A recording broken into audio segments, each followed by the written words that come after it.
sé si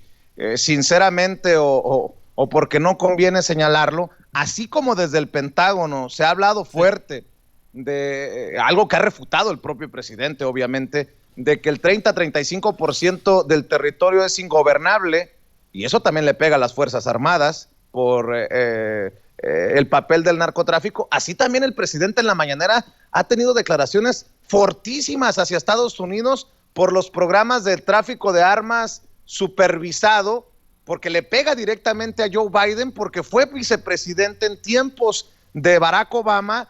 y del otro lado estaba Felipe Calderón. O sea, el hecho de que no lo recojan los grandes medios de comunicación no significa que esto tenga un peso importante, así como hay declaraciones desde Estados Unidos, desde México se habla con los pelos de la burra en la mano. Desde mi perspectiva, ¿qué piensas? No, por supuesto, pero aparte se tienen todas las pruebas. Recordemos algo, ellos aceptan, porque igual como la mayoría de las cosas que pasan en México, por medio de un reportaje de investigación periodístico, se da a conocer que existieron armas que ingresan de forma ilegal a México, pero supervisadas por el gobierno de los Estados Unidos, con la idea de saber hacia dónde terminaban esas armas y tener forma de geolocalizar a los delincuentes que en teoría las iban a obtener. Y lo que pudimos ver es que esas armas terminaron matando a elementos del ejército, a elementos de la marina, a personal civil, a gente de la sociedad mexicana, porque no se llevó a cabo como se tenía que haber llevado a cabo el operativo, ni se hizo el seguimiento ni el procedimiento. Pero voy más allá todavía. El hecho de que en los Estados Unidos nos digan que entre el 30 o el 35% del territorio nacional es ingobernable, es exagerado en cuanto a los porcentajes que manejan, pero no es muy alejado de la realidad. ¿Y a qué me refiero? Yo constantemente en las participaciones que tengo contigo, en las participaciones que tengo al escribir una columna, he dicho que la necesidad que existe de tener un gobierno que no solo luche contra el crimen organizado, se da también por el hecho de que se necesita el apoyo por parte de los municipios y de los estados.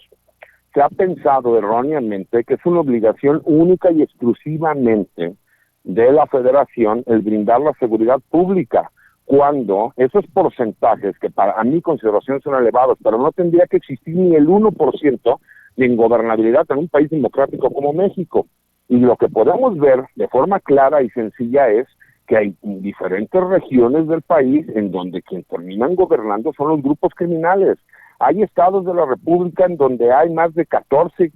grupos criminales distintos. Acabamos de ver en el Estado de México cómo fueron asesinados elementos de la Fiscalía de Justicia del Estado de México y de la Secretaría de Seguridad del Estado de México. Y que son crímenes que por supuesto no pueden quedar impunes, pero que se tendrían que prevenir. ¿Qué es lo que nos demuestra esto? Seguimos mandando a nuestros policías a luchar contra criminales que están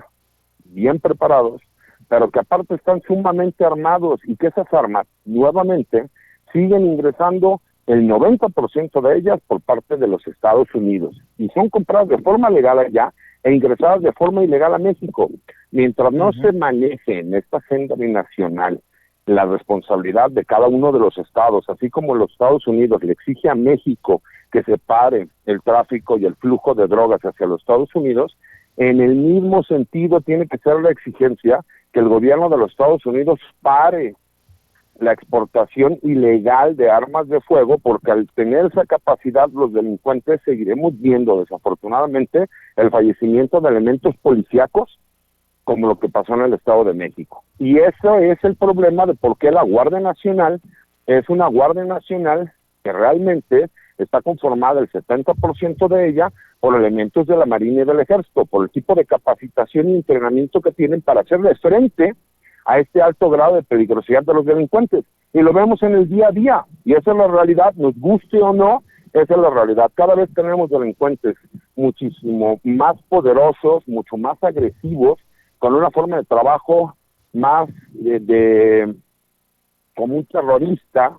si me explico, como guerrillas urbanas, y que desafortunadamente ellos han ido creciendo, no en el mismo sentido que nuestras autoridades de seguridad pública han ido capacitando al personal. Y si no, damos un manotazo en la mesa.